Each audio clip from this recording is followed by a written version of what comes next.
ওম শান্তি। Good morning. সবাইকে নমস্কার জানাই। আজকে 25শে মার্চ 2026 সাল। আজকে সকালবেলা এত শক্তিশালী একটা মন্ত্র পেলাম, যে মন্ত্রের দ্বারা আমরা কিন্তু মহাবীর হয়ে যেতে পারি। বাবা আজকে আমাদেরকে মহাবীর হওয়ার মন্ত্র দিয়েছেন। তার জন্য কি করতে বলেছেন? বলেছেন তোমার সমস্যাই তোমার শক্তি। আমরা শক্তি খাবারে খুঁজি, আমরা শক্তি যে কোনো ওষুধে খুঁজি, কিন্তু শক্তি যে আমাদের মনের মধ্যে থাকে সেটা আমাদের জানা নেই। আর বাবা বলছেন মনকে শক্তিশালী করে যে কোনো সমস্যাই। তাই সমস্যাকে তুমি তোমার শক্তি বানিয়ে নাও। সমস্যাকে বা পরিস্থিতিকে কখনো দুর্বল ভেবো না। সে এক শক্তিশালী আমাদের কাছে এক পথ নির্দেশ। শুধু তোমাকে খুঁজে নিতে হবে। আজকের মুরলি খুব পাওয়ারফুল। শেষ পর্যন্ত দেখুন আমরা সমস্যাকে কেমন করে আমাদের শক্তি বানাই। বরদানে আজকে বাবা কি বলেছেন? সমস্যাকে উত্তরণের কলার সাধন অনুভব করে সদা সন্তুষ্ট থাকা। শক্তিশালী ভব হওয়ার বরদান দিয়েছেন।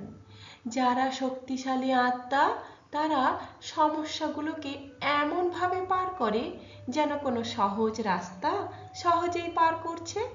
সমস্যাগুলো তাদের কাছে উন্নতির সাধন হয়ে ওঠে। প্রতিটি সমস্যা তাদের কাছে পরিচিত বলে অনুভব হয়। তারা কখনো অবাক হয় না, বরং সদা সন্তুষ্ট থাকে। তাদের মুখ থেকে কখনো কারণ শব্দটি বের হয় না, বরং সেই সময় কারণকে নিবারণে পরিবর্তন করে দেয়। আশা করি বুঝতে পেরেছেন।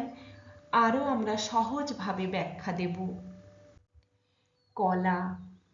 কলা কথার অর্থ কি? কলা মানে শুধু শিল্প। আমি আঁকলাম, আমি গান করলাম, আমি ডান্স করলাম, এগুলোই কি শুধু কলা? কলা কোনো পার্টিকুলার জিনিসকে বোঝায় না। কোনো কাজে দক্ষতা, বুদ্ধি ও সৌন্দর্যের সাথে করার ক্ষমতা। কলা হলো জ্ঞান প্লাস অভ্যাস প্লাস সচেতন প্রয়োগ, মানে দক্ষতা। যখন তুমি কোনো কাজ শুরু করো না কেন, বরং সচেতনভাবে, সুন্দরভাবে, সঠিকভাবে করা, সেটাই কলা। তাহলে কলার কথা বাবা আজকে বলেছেন। উত্তরণের কলা আমরা দেখব, তার আগে কলা শব্দের অর্থ আমরা জানলাম। উদাহরণ দিয়ে বোঝাই। কলা যেমন কথা বলা, এটা সাধারণ কাজ, কিন্তু ভালো কথা বলা, মধুরভাবে বলা, এই কথা বলা এক অসাধারণ, তাই এটা কলা। সমস্যা আসা এটা স্বাভাবিক, কিন্তু সমস্যার সময় শান্তভাবে সমাধান করা, এটা হলো এক সুন্দর কলা, উত্তরণের কলা। পড়াশোনা এটা কাজ করা, এটা একটা সাধারণ জিনিস, কিন্তু পড়াশোনাকে গভীরভাবে জীবনে প্রয়োগ করা, স্মার্টভাবে করা, মনে রাখা, সেখান থেকে প্রতিনিয়ত শিক্ষা নেওয়া, এটাই হলো অসাধারণ কলা। তাহলে কলার বৈশিষ্ট্য কি হতে পারে? সচেতনতা, অ্যাওয়ারনেস, সঠিক বুদ্ধির রাইট আন্ডারস্ট্যান্ডিং, নিয়মিত অভ্যাস প্র্যাকটিস, সৌন্দর্য ও ভারসাম্য, গ্রেস অ্যান্ড ব্যালেন্স। তাই কোনো কাজকে সঠিকভাবে, সুন্দরভাবে ও দক্ষতার সাথে করার ক্ষমতাই হলো কলা। উত্তরণের কলা, আর্ট অফ ওভারকামিং। উত্তরণ মানে উতরে যাওয়া। প্রতিটি সমস্যা, বাধা ও কষ্টকে জ্ঞান ও শক্তি দিয়ে পার করার ক্ষমতাই হলো উত্তরণ কলা। সমস্যা ও বাধাকে ভয় না পেয়ে, কি দিয়ে? জ্ঞান ও স্থিরতা দিয়ে পার করা হলো দক্ষতা। পার করাই হলো কলা। কিভাবে করব? কিভাবে প্রয়োগ করবেন? প্রবলেমকে একটা লেসন হিসাবে দেখুন। শান্ত থেকে সলিউশন খুঁজুন। ব্যর্থতা ব্যর্থতা থেকে ফিডব্যাক হিসাবে গ্রহণ করা। সমস্যাকে সিঁড়ি বানিয়ে নেওয়া, আর এক এক সিঁড়ি পার করা মানেই উত্তরণ কলাতে যাওয়া, অর্থাৎ উতরে যাওয়া। উত্তরণের কলা আয়ত্ত করার জন্য আপনাকে 5টা উপায় কিন্তু গ্রহণ করতে হবে। কি কি 5টা উপায়? অ্যাকসেপ্ট করুন, গ্রহণ করুন, এটা আমার জন্য সঠিক, এটা আমাকে অনেক বেশি শক্তিশালী করবে, আমার অনেক বৃদ্ধি ঘটাবে। স্টে ক্লেম, শান্ত থাকুন, উত্তেজনা নয়, সবসময় স্থির থাকুন। রাইট থিঙ্কিং, সঠিক চিন্তা করুন, কোনো নেগেটিভ নয়। সর্বদা পজিটিভ, সব সময় সলিউশনের উপর ফোকাস ক্রিয়েট করুন। লার্ন অ্যান্ড ইমপ্রুভ, শিখুন এবং নিজেকে উন্নতি করুন। প্রতিটি সমস্যা থেকে শিক্ষা নেওয়া যায়, প্রতিটা জিনিস থেকে শিক্ষা নেওয়া যায়। এটাই হলো স্পিরিচুয়াল পাওয়ার।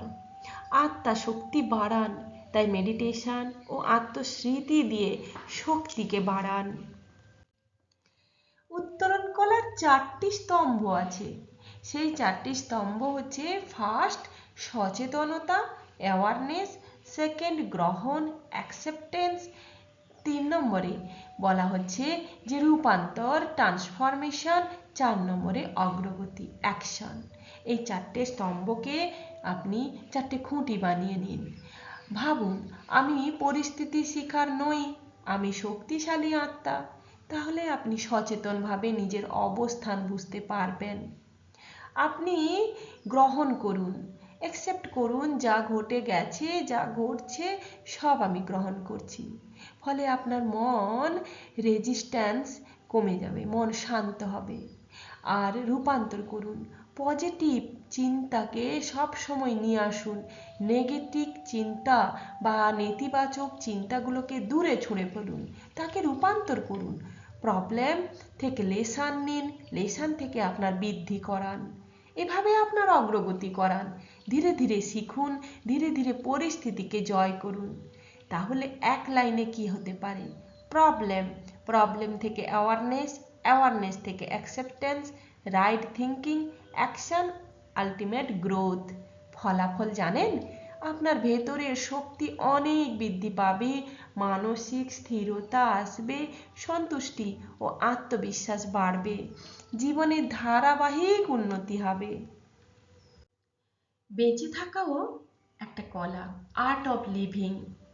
এখন বর্তমান দিনে শিক্ষাক্ষেত্রে খুব প্রয়োগ হচ্ছে যে লাইফ স্কিল, জীবনের দক্ষতা কি। তাই বেঁচে থাকা এই শুধুমাত্র জীবন কাটালাম এরকম নয়। একটা সুন্দরভাবে বাঁচুন না, সচেতনভাবে বাঁচুন। সচেতনভাবে খুশি ও অর্থপূর্ণভাবে বাঁচার দক্ষতা অর্জন করুন। কিভাবে পারবেন সেটা? অর্থাৎ প্রেজেন্ট মোমেন্টে থাকা। আমরা অতীত নিয়ে ভীষণ ভাবি, ভবিষ্যৎ নিয়েও ভীষণ ভাবি, দরকার নেই, সেগুলোই আমাদের বিকর্ম। তাই প্রেজেন্ট মোমেন্টে থাকুন, ছোট ছোট জিনিসে আনন্দ খুঁজুন, সম্পর্ক ও দায়িত্বতে ব্যালেন্স রাখুন। অনেকে বাড়িতেই অফিস খুলে ফেলে, অনেকে আবার অফিসে গিয়ে বাড়ির চর্চা করে। না, ব্যালেন্স। সচেতন, আনন্দময় ও অর্থপূর্ণ জীবনযাপনই হলো বেঁচে থাকার কলা। শান্ত থাকার কলা, স্টে পিসফুল লাইফ। কিভাবে করবেন? যে কোনো পরিস্থিতিতে আপনার মনকে স্থিরতা ও শান্তিতে রাখার দক্ষতা অর্জন করুন। আসবে পরিস্থিতি, সমস্যা আসবে, ওটাই স্বাভাবিক, তাকে আপনি কোনোভাবে এড়াতে পারবেন না। কিন্তু আপনার মনকে স্থির রাখুন, শান্তি বজায় রাখুন। কিভাবে প্রয়োগ করবেন? তার জন্য রিয়াকশান নয়, একটু পজ নিন, রেসপন্স করুন। তার জন্য আপনাকে মেডিটেশন করতে হবে। মেডিটেশনের মাধ্যমে আপনার মনকে কন্ট্রোল করতে হবে। সাথে সাথে অপ্রয়োজনীয় চিন্তাকে ছেড়ে দিন। পরিস্থিতি যাই হোক না কেন, আমি ভেতরে শান্ত থাকবো, এটাই শান্তির মন্ত্র। তাই 3টি আপনাকে কলা বলেছি: উত্তরণ কলা, বেঁচে থাকার কলা, শান্ত থাকার কলা। উত্তরণ কলা, উতরে যাওয়া, সমস্যা থেকে পার করে নেওয়া নিজেকে। আর কিভাবে পার করবেন? শান্ত থেকে পার করবেন, ভেতরে স্থিরতা থাকবে। এটাই আপনার পিছনে বাঁচার কলা হয়ে যাবে, জীবনকে সুন্দর করবে। শান্ত মন দিয়ে সমস্যা পার করে আনন্দে জীবনযাপন করাই হলো সম্পূর্ণ জীবনের কলা।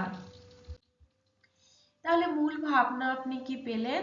সমস্যা মানে জীবনের পরীক্ষা, উত্তরণ কলা মানে সমস্যাকে পার করার দক্ষতা, সাধন, অনুভব, অর্থাৎ এটাকে প্র্যাকটিস হিসাবে নেওয়া, সদা সন্তুষ্ট থাকা, ভেতরে সদা খুশি, সেই সদা শান্তি, এটা যেন হারিয়ে না যায়। সমস্যা এলে দুঃখ পাওয়ার বদলে সেটাকে শেখার সুযোগ, লার্নিং অপরচুনিটি হিসাবে দেখুন। প্রতিটি সমস্যাকে চ্যালেঞ্জ হিসাবে গ্রহণ করুন, আর ধৈর্যতার সাথে, সহনশীলতার সাথে সঠিক সিদ্ধান্ত আপনার সব সমস্যাকে দূর করবে। আর সমস্যা দূর করা মানে আপনি উত্তরণ কলার ট্রেনিং প্রাপ্ত করলেন, আপনি উতরাতে পেরে গেলেন। কিভাবে সমস্যাকে বাধা নয়, উত্তরণ কলা হিসাবে দেখা যায়। চলুন আপনার দৃষ্টিভঙ্গিকে বদলাই, মাইন্ডসেট বদলে নিন, বদলান। বাবা বলেন আমাদের মন বুদ্ধি হলো আমাদের সবচেয়ে বড় অস্ত্র। আপনার মন বুদ্ধিকে একদম সেট করুন, সিটে সেট করুন বাবার সাথে। কিভাবে দেখবেন? প্রবলেম মানে অপরচুনিটি, যে কোনো সমস্যা আমার কাছে একটা সুযোগ, এটা আমাকে শেখাতে এসেছে। হোয়াই মি, ট্রাই মি, অর্থাৎ আমার কাছে খালি সমস্যা আছে, আমার জীবনে এত সমস্যা, একদম ভাবানোর দরকার নেই। আপনি এটাকে সামলাতে পারেন। সবার জীবনে সমস্যা আছে, সব জায়গায় সমস্যা আছে, তাই আমি সব সমস্যাকে সমাধান করতে পারি। অবস্টাকেল ট্রেনিং, অর্থাৎ আপনার মনের জিম করুন। জিম করলে শরীর সুস্থ থাকে, ব্যায়াম করলে শরীর সুস্থ থাকে। তাই সমস্যাই হলো আপনার জীবনে একটা ট্রেনিং, সেই ট্রেনিংকে আপনি জয় করে নিন। সেখান থেকে আপনি স্কিল বিল্ড করুন। স্কিল মানে কি? দক্ষতা। দক্ষতাকে আপনার জীবনে নিয়ে আসুন। সমস্যা নয়, এটা আমার উন্নতির সিঁড়ি। কেন প্রতিটি চ্যালেঞ্জই আমাদের ভেতরের শক্তিকে বাড়ায়? কিভাবে জানেন? কারণ চ্যালেঞ্জ নেওয়াই হলো আমাদের মনের কাজ। কারণ চাপ না থাকলে শক্তি বের হয় না। আপনি দেখবেন যারা পরীক্ষা দিতে যায়, যে ছাত্রছাত্রীরা বা আপনারা কখনো পরীক্ষা দিয়েছেন, দেখবেন পরীক্ষা হলে বাড়িতে কি হয়েছে, ওখানে কি হয়েছে, কিছুই মাথায় থাকে না। কখন টাইমের মধ্যে আমি লেখা শেষ করব, আর টাইম যত বাড়তে থাকে হাতের স্পিড তত বাড়তে থাকে। অর্থাৎ আমরা চ্যালেঞ্জ তখন গ্রহণ করি, এই সময়ের মধ্যে আমি প্রতিটা উত্তর দেব। তেমনি আগুনে সোনা পুড়ে খাঁটি হয়। চাপ ছাড়া, চ্যালেঞ্জ ছাড়া আপনি কখনো খাঁটি হতে পারবেন না। চাপ ছাড়া মাসেল গ্রো করে না। যারা ওই জিমে যায়, বাইসেপ ট্রাইসেপ সব বানায় যে ছেলেপুলেরা, তারা কি করে? তারা প্রথমে ছোট ছোট জিনিসকে তুলতে থাকে, তারপর ভারী জিনিস তুলতে থাকে, চাপ নেয় না, তবেই তার মাসেল গ্রো করে। তেমনি আমাদের মন বুদ্ধিকে শক্তিশালী করতে গেলে আমাদেরকে চ্যালেঞ্জ নিতে হবে, সহনশীলতা বাড়াতে হবে, সমস্যা এলে সিদ্ধান্ত নেওয়ার ক্ষমতা বাড়াতে হবে, কষ্টকে গ্রহণ করতে হবে ধৈর্যতার সাথে, এতে মানসিক শক্তি বাড়বে। তাই নো চ্যালেঞ্জ নো গ্রোথ। কোনো চ্যালেঞ্জ নেই তার কোনো গ্রোথ নেই। যে মানুষ দেখবেন বড় হয়েছে তার পেছনে অনেক চ্যালেঞ্জ আছে, প্রতিটি চ্যালেঞ্জ তার ভেতরের শক্তিকে জাগিয়ে তোলে। তাই চ্যালেঞ্জ গ্রহণ করুন। কিভাবে সব পরিস্থিতিতে সদা সন্তুষ্ট থাকা যায়? সদা, সব সময় সন্তুষ্টিতে আসে ভেতর থেকে, বাইরে থেকে নয়। তার জন্য 3টে সিক্রেট জিনিস আছে। কি কি? অ্যাকসেপ্টেন্স, যে কোনো পরিস্থিতিকে, যে কোনো মানুষকে, যে কোনো সমস্যাকে একদম গ্রহণ করুন, স্বাগত জানান। যা হচ্ছে সেটা আগে মেনে নেওয়া, তাকে বলা হয় রেসিস্ট করলে কষ্ট বাড়ে, অ্যাকসেপ্ট করলে মন শান্ত হয়। আপনি সেটাকে অ্যাকসেপ্ট করুন, আর গ্র্যাটিটিউড রাখুন, কৃতজ্ঞতা। যেটা আছে সেটার জন্য ধন্যবাদ দিন। আমরা তো ছুটে বেড়াই, আমার এটা নেই, আমার ওটা নেই, আমারই সব খারাপ। না, আমার কাছে অনেক আছে, যা আছে এনাফ। তাই অটোমেটিক্যালি পজিটিভিটি আসবে।